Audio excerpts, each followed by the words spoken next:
RMC, After Allemagne. Jérôme Sillon. Salut à tous, merci de votre fidélité à l'After Allemagne, à écouter, à regarder sur toutes les plateformes et notamment sur la nouvelle chaîne After Télé. Pensez à vous abonner pour ne rater aucun épisode et n'hésitez pas à mettre une note et à écrire un commentaire. Chaque semaine, vous le savez, on part à la découverte des clubs, des histoires, des joueurs du football allemand avec notre drôle de dame Polo Breitner. Salut Polo. Bonjour Jérôme, bonjour tout le monde. À quelques jours du choc de Ligue des Champions entre le PSG et le Bayern, gros plan aujourd'hui sur la menace numéro 1 des Munichois. J'ai nommé Harry Kane. L'avant-centre anglais a marqué 22 buts en 14 matchs, toutes compétitions confondues, avant le match de Bundesliga face à Leverkusen. Pourquoi Harry Kane affole les statistiques cette saison et depuis son arrivée en Bavière? Pourquoi Kane est plus qu'un simple avant-centre? Tient-il la comparaison avec Robert Lewandowski de la grande époque? Pourquoi Kane est un candidat au Ballon d'Or? C'est parti pour l'After Allemagne. Alors pour disséquer le jeu et les performances de la goal machine Harry Kane, on accueille un homme qui a croisé le fer avec lui 4 fois en Bundesliga ces 2 dernières saisons. L'ancien défenseur central de Bochum, reconverti entraîneur adjoint, Anthony Losilla. Salut Anthony. Bonjour Jérôme, bonjour Polo, bonjour tout le monde. Anthony, tu as-tu connu face au Bayern de Harry Kane ces 2 dernières saisons? 2 lourdes défaites, je vais remuer le couteau dans la plaie, 7-0 à l'Allianz Arena, 5-0 au Ruhrstadion, mais aussi 2 victoires sur le même score à chaque fois, 3-2. Bon, il avait marqué 5 buts au total, l'anglais, face à ton équipe de Bochum. D'abord, est-ce que tu en fais encore des cauchemars? Je crois comme tout défenseur, comme tout joueur défensif qui joue contre Harry Kane en Allemagne, on n'a pas que des bons souvenirs avec lui. C'est un joueur très complet et qui fait mal à toutes les défenses allemandes. Donc à moi aussi, bien sûr. Tu as un moment particulier d'un match qui t'a le plus marqué face à lui? Cette défaite 7-0 à domicile, enfin, la première saison où il signe au Bayern, voilà, tout lui a réussi. Enfin, il est toujours bien placé, il est toujours même il est actif dans le jeu, donc difficile à cerner. Et surtout, nous à cette époque-là, on jouait quasiment un contre un. Donc il a beaucoup utilisé ça en venant beaucoup dans le milieu de terrain, en ouvrant des espaces derrière le dos de nos défenseurs. Il est très intelligent. Il sait faire jouer ses joueurs, ses coéquipiers également, ce qui le rend très déroutant. Parce qu'il n'est pas seulement un buteur, mais il participe beaucoup au jeu, ce qui donne le Bayern encore plus d'arc de flèches à son arc et ce qui en fait une machine dans le championnat allemand.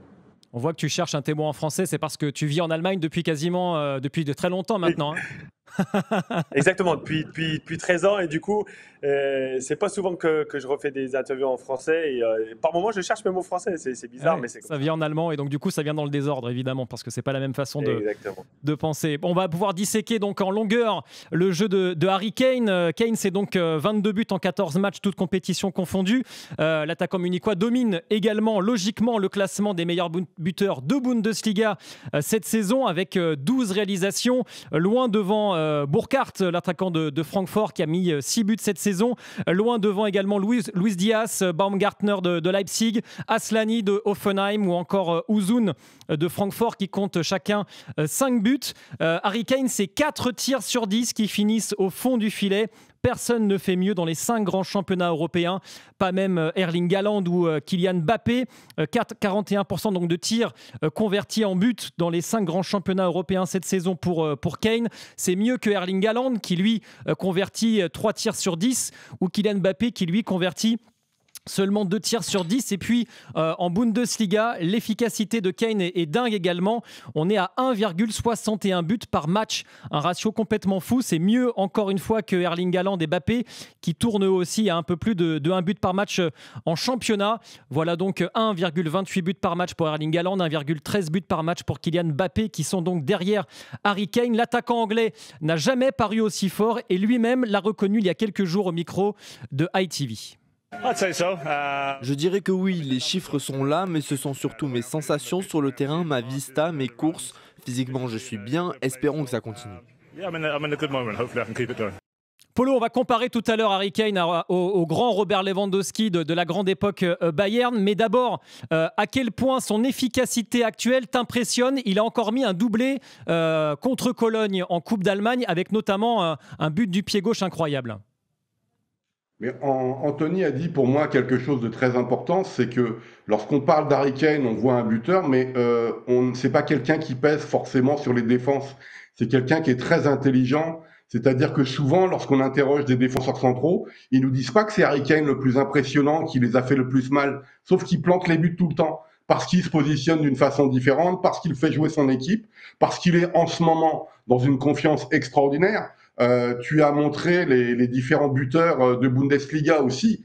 Harry Kane, c'est une autre stratosphère que un Burkhardt que j'aime beaucoup et qui réussit son arrivée à Francfort ou à Slani Hoffenheim ou des attaquants comme ça. On n'est pas tout à fait dans le même niveau aussi des attaquants. C'est-à-dire que si on avait dans le même championnat Haaland, Mbappé et Harry Kane, on pourrait là vraiment faire des comparatifs. Là, il est dans le meilleur club d'Allemagne, qui a l'habitude souvent d'avoir des très grands attaquants. Je dis pas des grands attaquants, des très grands attaquants.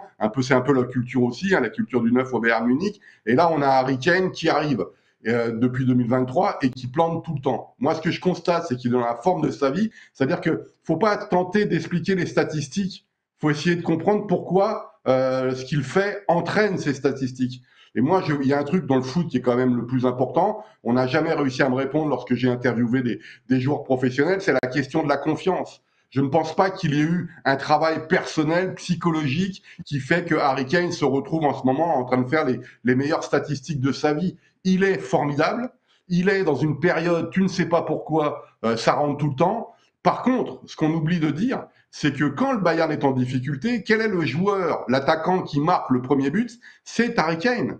Contre Hoffenheim, il y a 0-0 quasiment à la mi-temps. Le match est super intéressant parce que pour la première fois de la saison, on se dit tiens, il va peut-être y avoir une surprise contre Hoffenheim. Et finalement, à la 44e minute, sur un corner, il se décale, il prend le ballon, but. Et ça tue le match. La même chose contre Augsbourg. Il y a le derby contre Augsbourg où le Bayern gagne 3-2. Il y a eu des petites polémiques parce que le Bayern n'avait pas super bien joué. Mais qui ouvre le score encore une fois, c'est Harry Kane. Donc au-delà des statistiques, parce que tu gagnes 5-0 et tu mets un triplé à partir de 3-0, honnêtement, on va te mettre les statistiques, mais ça n'a pas de signification particulière. Moi, ce que je constate, c'est son positionnement sur le terrain qui a évolué.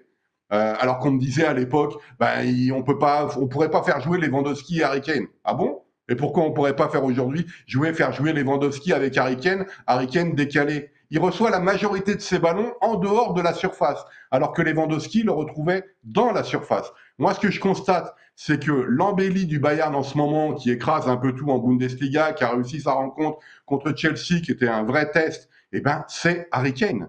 Donc voilà, moi je suis impressionné. Je dis juste qu'en ce moment, lorsqu'on fait les buteurs de Bundesliga, on n'a pas tout à fait la même classe. C'est un peu dommage pour la Bundesliga. Moi, j'aimerais bien évidemment avoir des Harry Kane un peu partout dans toutes les équipes allemandes, mais il faut le féliciter pour ça parce que au-delà des polémiques sur son âge, lorsqu'il est arrivé, du montant de son transfert, tout le monde rigole en Allemagne aujourd'hui de ce que ça veut dire les 95 millions, on va dire 100 millions parce que c'est un chiffre symbolique. Mais combien vaut-il aujourd'hui? C'est un truc de fou. C'est-à-dire, moi, Harry Kane est tout simplement dans la forme de sa vie. Anthony, est-ce que toi, tu es encore un peu plus surpris de voir que cette saison, on savait qu'il était un immense buteur, il l'a montré avec Tottenham, il l'a montré les 2 dernières saisons, les 2 premières saisons avec le Bayern, mais cette saison-là, le rythme est encore plus effréné. Est-ce que ça te surprend quand même? Est-ce qu'il parvient à te surprendre? On a perdu Anthony. J'ai l'impression qu'on a perdu Anthony. On va le rappeler dans un petit instant. Polo, tu disais qu'il n'a pas d'équivalent en Allemagne. C'est qui ses concurrents aujourd'hui? Par exemple, quand on regarde les attaquants de Bundesliga, on sait qu'on a parlé de Guirassy en début de la saison dans un after Allemagne qu'on lui a consacré. Il n'arrive pas, lui non plus, à suivre le rythme. Non, mais bon, moi j'aime beaucoup Guirassy, mais son exposition a été plus tardive. Ce qui est impressionnant chez Harry Kane, c'est que ce soit à Tottenham ou au Bayern, sa régularité devant le but a toujours été là. Là, c'est même plus une question de régularité, c'est que c'est stratosphérique. Donc on est dans les Lewandowski, on est dans les très grands numéros 9, tu leur donnais le ballon à la Van Basten à l'époque, tu te donnes le ballon, boum, but. Là, il est dans une période extraordinaire, à tel point que ce que je constate, c'est que en Allemagne, lorsque je regarde les matchs allemands, les commentateurs n'ont peur que d'une chose, c'est que Harry Kane se blesse. J'ai toujours Lothar Matthäus, dès qu'il voit Harry Kane qui s'est pris un coup par un défenseur et qui est au tapis, on se dit tu entends Lothar Matthäus qui dit 9, parce qu'on sent que c'est lui qui porte le Bayern en ce moment. Moi, il y a plusieurs choses qui me frappent, encore une fois. C'est cette régularité devant le but. Mais là, on est dans une période extraordinaire. J'ai presque envie de dire que parce qu'il faut pas, quand même, faut voir ce qu'il a fait à Tottenham aussi. Hein, moi, je voudrais bien signer chaque année un attaquant qui m'assure un nombre de buts de 17 à 25 chaque année dans un championnat. Quoi. Et là, on est et il est dans une période où il a un petit peu évolué tactiquement. C'est pour ça que je pense qu'il est peut-être un peu sous-coté. Moi, je l'ai toujours adoré, Harry Kane. C'était peut-être le meilleur attaquant de sa génération. Dans son profil, il me fait beaucoup penser à Benzema, etc. C'est-à-dire que c'est quelqu'un, on va pas te dire... Tu vois, quand Haaland est arrivé au Borussia Dortmund en provenance de Salzbourg, tu voyais que c'était la machine qui allait faire mal aux défenseurs, etc. Il fallait lui donner le ballon à un endroit bien spécifique. Tu savais très bien qu'il allait y avoir gamelle. Là, tu sens que tu peux travailler de différentes façons avec Harry Kane, où la palette de l'attaquant est beaucoup plus large que celle du Norvégien. Lewandowski aussi, c'était entre guillemets beaucoup plus proche, était très intelligent dans le jeu, mais pas comme Harry Kane. Harry Kane, aujourd'hui, j'ai presque l'impression qu'il va nous faire une deuxième partie de carrière. Alors, j'aime pas ce mot-là, je suis un peu comme Michel Platini, quand on réduit les attaquants à ce poste de 9,5. C'est pas un 9,5, c'est un 19 en fait. C'est le 10 plus le 9. Et je pense qu'il va reculer de plus en plus. D'ailleurs, le fait que Musiala se soit blessé est peut-être une explication tactique, d'ailleurs, au réajustement en ce moment. Le vrai problème, c'est que le Bayern a Jackson devant aujourd'hui en numéro 9 lorsqu'il est titulaire. C'est pas tout à fait le même niveau qu'Harry Kane, mais il est possible que la 30e bien passée pour Harry Kane, il y ait une nouvelle... on va dire prolongation de carrière avec un positionnement un petit peu différent sur le terrain. On va reparler de son positionnement, effectivement, de la façon dont l'utilise Vincent Kompany. Polo, tu parlais tout à l'heure du montant de son transfert dont on ne parle plus et dont on rit peut-être même désormais en Allemagne. Mais comment les Allemands, quand on connaît la rivalité avec l'Angleterre, accueillent le fait que le meilleur buteur du championnat et la star, quelque part, de la Bundesliga, ce soit un Anglais, en l'occurrence Harry Kane? Alors, il y a beaucoup d'hypocrisie. Parce que, évidemment, la Bundesliga est très heureuse d'accueillir un Harry Kane. On a piqué à la Première Ligue Harry Kane. Sauf que ce n'est pas la Bundesliga qui a piqué Harry Kane, c'est le Bayern Munich. C'est-à-dire qu'Harry Kane, il n'est pas à Dortmund. Il n'est pas dans un grand Schalke qu'on attend en retour. Il n'est pas à Leipzig. Si Harry Kane avait été à Leipzig, il aurait eu 20 ans. Et là, il a plus de 30 ans. Ce qui frappe, quand même, c'est que le Bayern a fait le choix, pour des raisons sportives et par peur de ne pas être déclassé, il faut le dire, c'est une hantise du Bayern Munich de ne pas être déclassé en Europe, c'est important d'aller chercher un joueur qui approchait à l'époque la trentaine. Pour payer un tel montant, tu te dis, oulala, qu'est-ce qui se passe chez les Allemands et qu'est-ce qui se passe au Bayern Munich? Donc évidemment, le risque était grand. Moi, je me rappelle très bien à l'époque quand Harry Kane est arrivé, il dit c'est très bien pour la Bundesliga, un petit peu comme Guardiola est arrivé en 2013 au Bayern Munich, mais... personne ne s'attendait quand même à cette réussite, même si la Bundesliga est un championnat très ouvert, même s'il fallait absolument montrer un signe à l'Europe que le Bayern était capable de faire des gros transferts. C'était quand même assez surprenant d'aller chercher ce genre d'attaquant, même si dans l'histoire du Bayern, mais c'est pas les mêmes époques. On est dans une période très particulière en ce moment où il y a une top élite vraiment qui est là. À l'époque, lorsqu'un Luca Toni débarque, tu vois, il y a déjà des polémiques à l'époque. Est-ce que c'est un grand attaquant, etc. Maintenant, est-ce qu'on peut mettre Luca Toni dans la case d'un Harry Kane? J'en suis pas persuadé. Ça veut pas dire que Luca Toni a pas fait une carrière extraordinaire. Mais c'est ça, moi, qui me frappe. Il y a une forme d'hypocrisie puisque l'Allemagne se dit on est capable de résister à la Première Ligue en allant chercher Harry Kane, sauf que c'est pas l'Allemagne qui va chercher Harry Kane, c'est le Bayern Munich.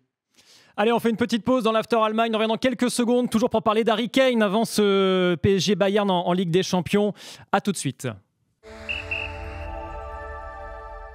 On est de retour dans l'After Allemagne avec Polo Breitner et avec Antonino Losilla, l'ancien défenseur central du VfL Bochum, entraîneur adjoint désormais de cette équipe de la Ruhr en deuxième division allemande. On continue à parler d'Harry Kane avant ce match qu'on attend tous entre le PSG et le Bayern en Ligue des Champions. Messieurs, quelques chiffres supplémentaires pour vous dire que, bon, on le sait de toute façon, c'est pas cette saison que Kane marque des buts, c'est pas que cette saison.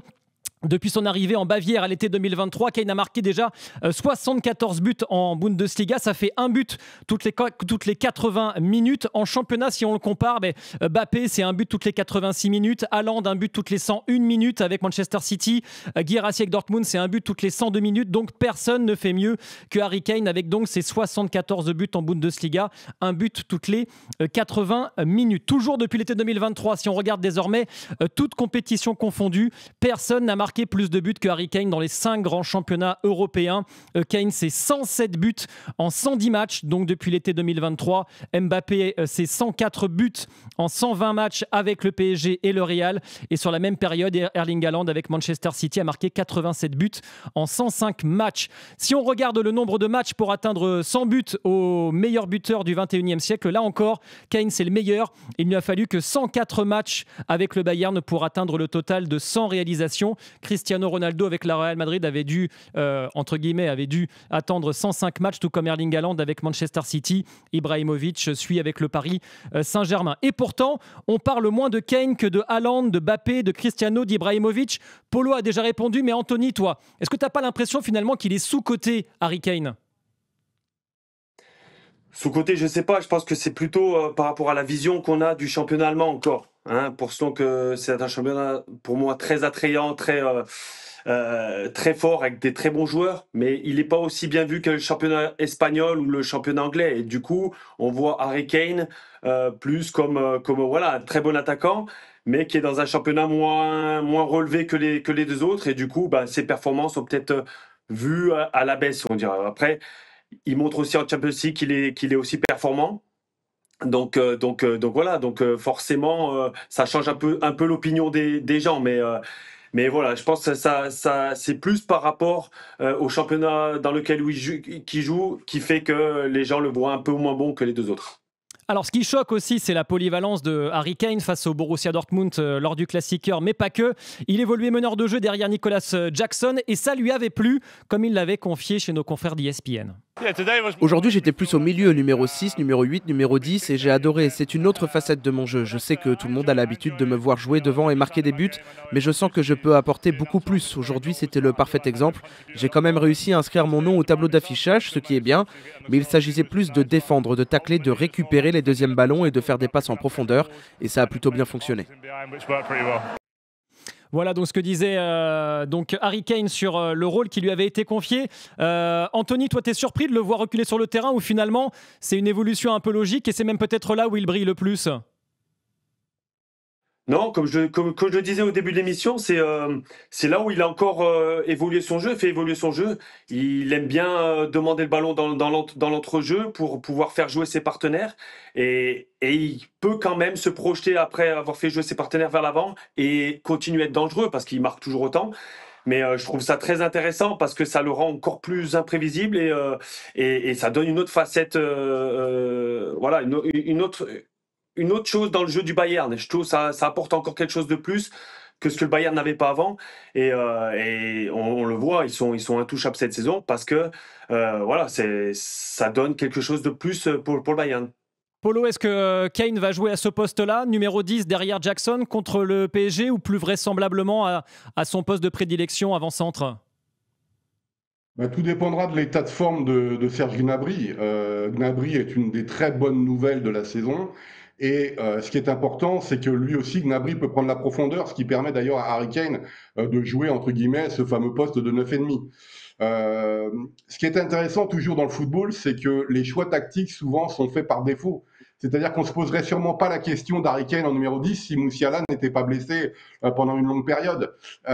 Et en fait, c'est ça que je trouve extraordinaire. C'est-à-dire que contre le PSG, j'ai du mal à croire qu'on mette Jackson et Harry Kane. Déjà parce que Jackson n'a pas prouvé qu'il avait le niveau d'un très grand Bayern. C'est un peu compliqué pour lui dans ses déplacements, même s'il a marqué quelques buts. Je pense qu'on va plus jouer avec Gnabry et Harry Kane, et les deux alternant évidemment pour le poste de numéro 9 en utilisant plus la vitesse de Gnabry. Ce qui me semble important, c'est que là, on est en train de réduire le poste, ce qui est déjà extraordinaire, de Harry Kane au 9 et au 10, mais pas grand monde parle du travail défensif qu'il fait en ce moment à tel point qu'en Allemagne, il y avait des caricatures dans le journal Kicker où on le présentait en 9, on le présentait en 10, et on disait mais Harry Kane, il est aussi numéro 6, quand est-ce qu'il va prendre le poste de gardien de Manuel Neuer? Tiens, mais justement, tout ça Polo, fait qu'il faut se rendre compte le boulot qu'a Harry Kane en ce moment. Il y a évidemment sa réussite devant le but qui est extraordinaire, mais il est dans une forme physique, une dimension que je n'ai jamais vue avant.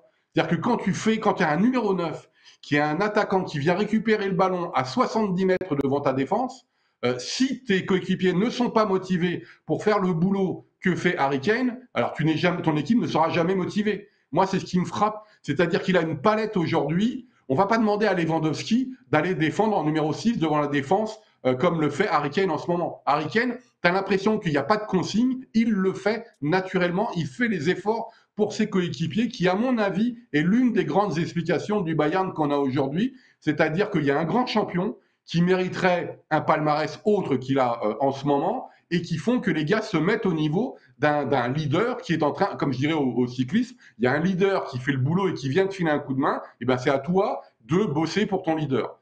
Et donc, Kimmich a retrouvé comme par hasard un niveau extraordinaire. Olise, on n'en parle pas, est en train de confirmer sa saison dernière. Les défenseurs centraux n'ont jamais été aussi bons, je pense à Upamecano notamment.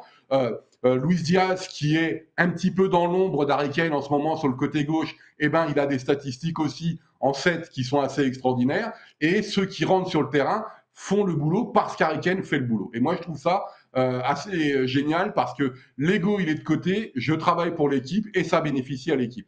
Et il en a parlé, justement, c'est ce que je voulais te faire écouter, c'est Jonathan Tah, le défenseur central du Bayern, qui a souligné justement l'apport défensif d'Harry Kane à l'équipe.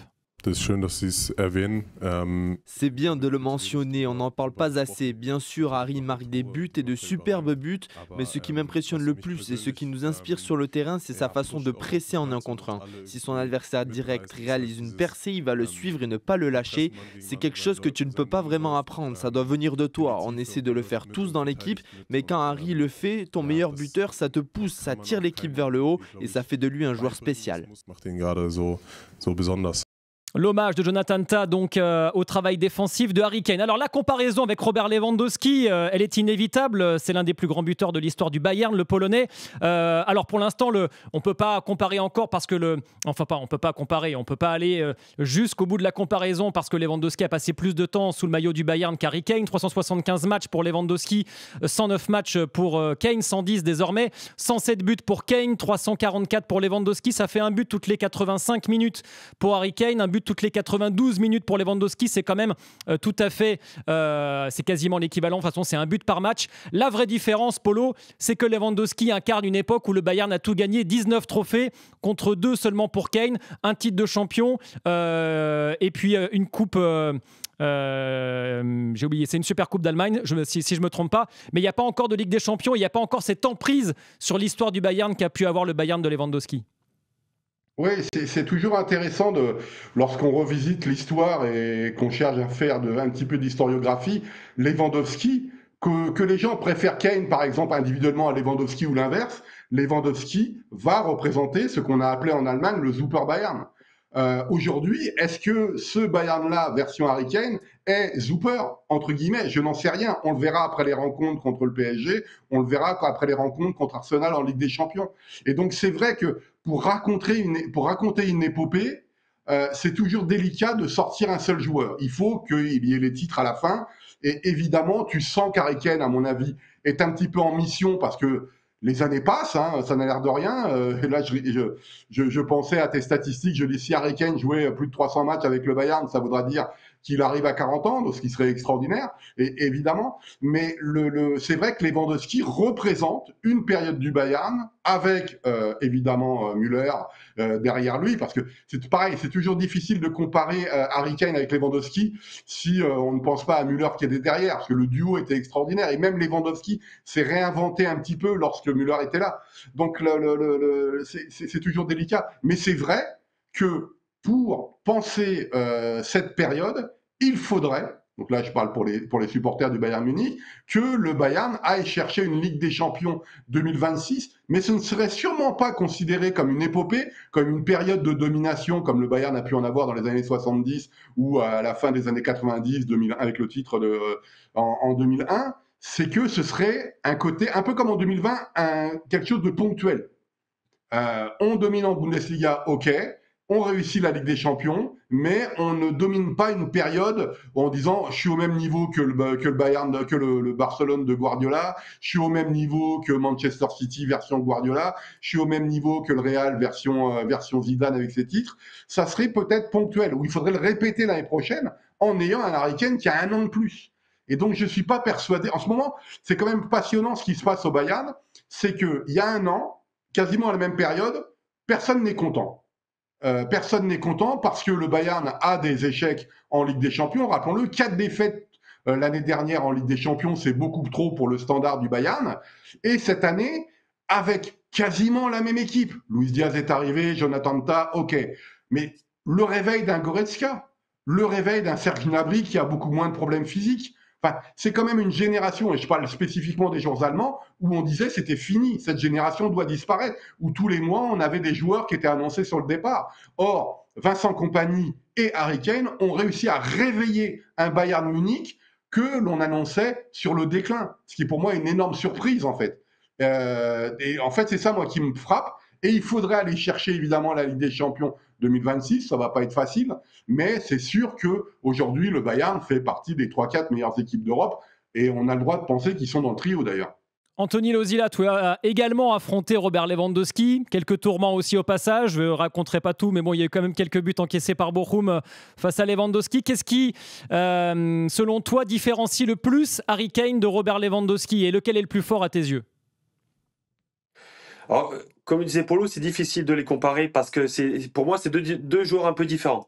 Comme le disait Polo, là, Harry Kane en ce moment, il a tellement de diversité dans son jeu qui en fait quelqu'un de complet. Lewandowski, c'était un buteur et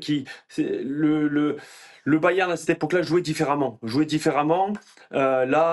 pense qu'on a oublié un facteur important là, de cette réussite un peu de Harry Kane et de l'équipe du Bayern en ce moment. C'est vraiment Kompany qui a instauré une intensité dans le jeu du Bayern qui est impressionnante. Il veut que l'équipe travaille dans le contre-pressing tout de suite.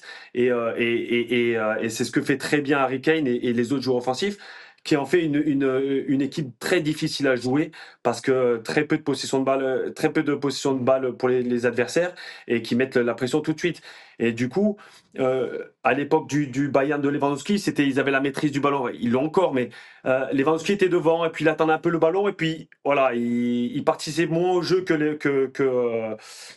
le fait Harry Kane. Mais deux grands joueurs qui, comme je disais, à des périodes différentes du Bayern, et c'est vraiment à prendre en compte pour comparer deux joueurs. C'est toute cette histoire, toute l'équipe qui entoure ces deux joueurs est différente, et du coup, voilà. Après, les statistiques parlent pour les deux joueurs. Je pense que Harry Kane, si malheureusement il a un âge un peu plus avancé, il peut pas faire 10 ans encore à ce niveau-là, certainement. Mais si on lui mettait la même période, il serait aussi performant qu'un Lewandowski, j'en suis persuadé, parce que vu les prestations qu'il a actuellement et qui vont qu'en s'améliorant, donc je pense que c'est un joueur qui est capable de battre le record de buts cette année de Lewandowski sur une saison en Allemagne. Et s'il continue comme ça, de toute façon, Harry Kane sera aussi clairement un candidat pour le Ballon d'Or. Rappelons qu'il n'a jamais été mieux classé que 10e au classement du Ballon d'Or, aussi incroyable que cela puisse paraître. Et le Paris Saint-Germain, en attendant, est prévenu face au Bayern donc de Harry Kane. Merci beaucoup, Anthony Lozila, d'avoir été avec nous dans l'After Allemagne. Merci, Polo. On se retrouve très vite pour un nouvel After Allemagne. Si vous aimez nos podcasts, abonnez-vous sur les différentes plateformes pour ne rater aucun épisode. Et n'oubliez pas de donner une note et de mettre un commentaire. À bientôt. Ciao. RMC After Allemagne.